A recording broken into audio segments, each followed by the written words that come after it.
चलिए, जैसा कि हमने कहा था कि येस बैंक के मैनेजमेंट से बात करेंगे। बैंक ने जो अपने नतीजे पेश किए हैं उसके बाद आज स्टॉक में एक मोमेंटम देखने को मिल रहा है। हालांकि बैंक के जो मार्जिन है, जिसको एनआईएम कहते हैं, उसमें वीकनेस आई है और लगातार वो वीकनेस बनी हुई है। ठीक है, अगर आप पिछली बार से कंपेयर करेंगे तो कंपनी ने इम्प्रूवमेंट थोड़ा सा किया है, प्रॉफिट आया है लॉस के सामने, लेकिन अभी भी बहुत सारे इसमें सवाल उठे हुए हैं। नेट एनपी अभी 5.88 के आसपास से घट के 5.78 के आसपास है और ग्रॉस एनपी 15.6 के आसपास है। तो इन नतीजों पर बात करने के लिए हमारे साथ यस बैंक के MD and CEO Prashant Kumar ji हैं। प्रशांत जी, बहुत बहुत स्वागत है आपका। काफ़ी मशक्क़त भरे कह सकता हूँ मैं नतीजे हैं कि काफ़ी कोशिश के बाद बहुत स्लाइट इम्प्रूवमेंट है, लेकिन मार्जिन अभी भी काफ़ी हिट है और लंबे समय से वो वीक चले आ रहे हैं। तो इस संदर्भ में मुझे ये बताइए कि ये जो लगातार वीकनेस बनी हुई है, इसमें आगे इम्प्रूवमेंट की गुंजाइश क्या है? हेलो दोस्तों, अगर आप अपना पैसा शेयर मार्केट में इन्वेस्ट करके लाखों रुपए कमाना चाहते हैं तो आज ही आप स्टॉक के साथ जुड़कर अपना डीमैट अकाउंट आप बिल्कुल फ्री में ओपन कर सकते हैं, जहां पर आपका ब्रोकरेज चार्जेस बिल्कुल ना के बराबर लगता है। ब्रोकरेज लगता है तो सिर्फ इंट्राडे ट्रेड में, वह भी सिर्फ 20 रुपए। तो आज ही आप स्टॉक के साथ में जुड़ सकते हैं, लिंक डिस्क्रिप्शन में है, क्लिक करें और अकाउंट ओपन कराएं। देखिए, निम्स में अगर आप देखें तो ऑलरेडी इम्प्रूवमेंट है, जो कि 1.6 था 31 मार्च 2021। एक क्वार्टर में 1.6 से ये 2.1 हो। हम कंटिन्यूअसली अपनी जो डिपॉजिट की कॉस्ट है वो कम करते जा रहे हैं। पिछले एक साल में डिपॉजिट की कॉस्ट कोई 110 बेसिस पॉइंट कम हुई। पर होता क्या है कि हमेशा डिपॉजिट की रीप्राइसिंग देर में होती है और लोन की रीप्राइसिंग 3 महीने के बाद।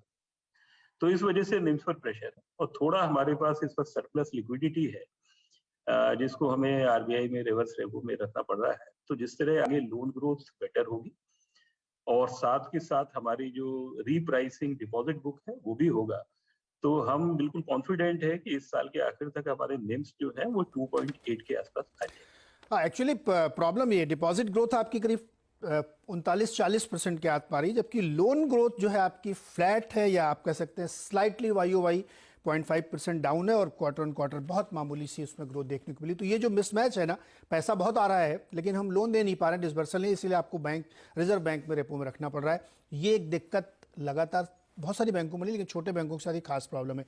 अच्छा प्रशांत जी, आपने लोन रिस्ट्रक्चर किए हैं, 3% का उसमें राइज देखने को मिल रहा है। आगे जाते हुए किस तरह की रिकवरी की आप उम्मीद लेके चल रहे हैं और एनपीए का क्या गाइडेंस बनेगा? देखिए, ये जो रिस्ट्रक्चरिंग है ये सारी कोविड रिस्ट्रक्चरिंग, और कोविड रिस्ट्रक्चरिंग में रेगुलेटर से और कामत कमेटी से बहुत ही स्ट्रिंजेंट नॉर्म्स थे। तो ऐसा नहीं है कि इसको रिस्ट्रक्चरिंग सिर्फ कर दी गई है एनपीए बचाने के लिए। इसकी आगे की जो future business growth, business strategy, उसके हिसाब से इसकी रिस्ट्रक्चरिंग, कोविड रिस्ट्रक्चरिंग हुई है। तो हमें लगता नहीं कि ये जो अकाउंट हैं ये एनपीए कैटेगरी में जाएंगे, और जिस तरह ओवरऑल इकोनॉमिक सिनेरियो इम्प्रूव होता जाएगा तो ये हमारे जो अकाउंट हैं ये स्टैंडर्ड ही रहेंगे। ये स्टैंडर्ड आपकी उम्मीद है कि ये रहेंगे, एनपीए की उसमें नहीं जाएंगे क्योंकि कोविड वाले थे। अच्छा, कई सारे सेगमेंटल ग्रोथ अगर आप देखें तो ओवरऑल तो लोन ग्रोथ में वीकनेस है, लेकिन कुछ कुछ सेगमेंट हो सकते हैं जहां पे आपको अच्छी रिकवरी देखने को मिल रही हो। उस बारे में बताइए कि कहाँ पे ज़्यादा अपॉर्चुनिटीज़ है, कहाँ पे आपको लग रहा है कि अच्छा कर पाएंगे। होम लोन वाला सेगमेंट होगा, रिटेल लोन वाला होगा, कहाँ पे उम्मीद है? अगर आप देखें तो रिटेल और एमएसएमई में 23% की ग्रोथ है, जो कि हमारा जो टारगेट 20% है उससे ज्यादा ही है। कॉर्पोरेट में हमने पिछले पूरे साल एक स्ट्रेटेजी रखी थी कि जो हमारा बहुत हाई टिकट साइज के एक्सपोजर थे और थोड़े रिस्की थे, उनको हमने कम किया। उस वजह से कॉर्पोरेट में एक नेगेटिव ग्रोथ देखने को मिली। पहला जो क्वार्टर होता है उसमें एक तो कोविड की सेकेंड वेव और दूसरा फर्स्ट क्वार्टर में कॉर्पोरेट ग्रोथ की डिमांड नहीं होती। पर आगे आने वाले समय में, क्योंकि अब हमें कोई भी अपनी जो स्ट्रेटेजी है वो हमारी पूरी हो चुकी है, आगे आने वाले समय में कॉर्पोरेट में सिर्फ हम ग्रोथ देखेंगे। हाँ, ये जरूर है कि बहुत कुछ डिपेंड करता है कि ओवरऑल इकोनॉमिक सिनेरियो आगे कैसा हो। तो कीपिंग फिंगर क्रॉस, अगर कोई हमें नेगेटिव इम्पैक्ट कोविड का नहीं आता तो कॉर्पोरेट में भी जो हमारी 10% का ग्रोथ का हमने टारगेट रखा है वो हम बहुत आराम से अचीव करें। प्रशांत जी, फंड रेजिंग के अगर कोई प्लान्स है तो बताएं।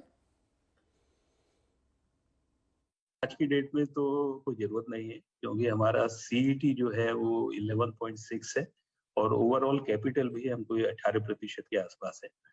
और जो हम लोन ग्रोथ की अपनी हमारी बिजनेस स्ट्रेटेजी है उसके लिए हमें कैपिटल की जरूरत नहीं होगी। पर अगर एनवायरनमेंट में कुछ बहुत अच्छी अपॉर्चुनिटीज आई लोन ग्रोथ की, तो उस वक्त हम देखेंगे कि अगर कोई भी ऐसी जरूरत होगी, पर हम कोई भी अपॉर्चुनिटी को कैपिटल की वजह से मिस नहीं। तो अभी फंड की बहुत ज़रूरत नहीं है, आगे अगर ज़रूरत पड़ी तो लेंगे। ऐसा प्रशांत जी, खत्म करें इससे पहले एक सवाल मेरे मन में था। आपके पीछे एक बहुत ही शानदार गोल्डन बैकग्राउंड दिख रहा है, वो क्या है एक्चुअली? बिल्कुल, ये हमारा फ्यूचर एस्पिरेशन। ये हमारा फ्यूचर है, क्योंकि ये वर्ल्ड मैप है और ठीक है, दुनिया की तरफ हमको बढ़ना है। बहुत बहुत शुक्रिया प्रशांत जी हमारे साथ, और बहुत शुभकामनाएं आपको अगली तिमाहियों के नतीजे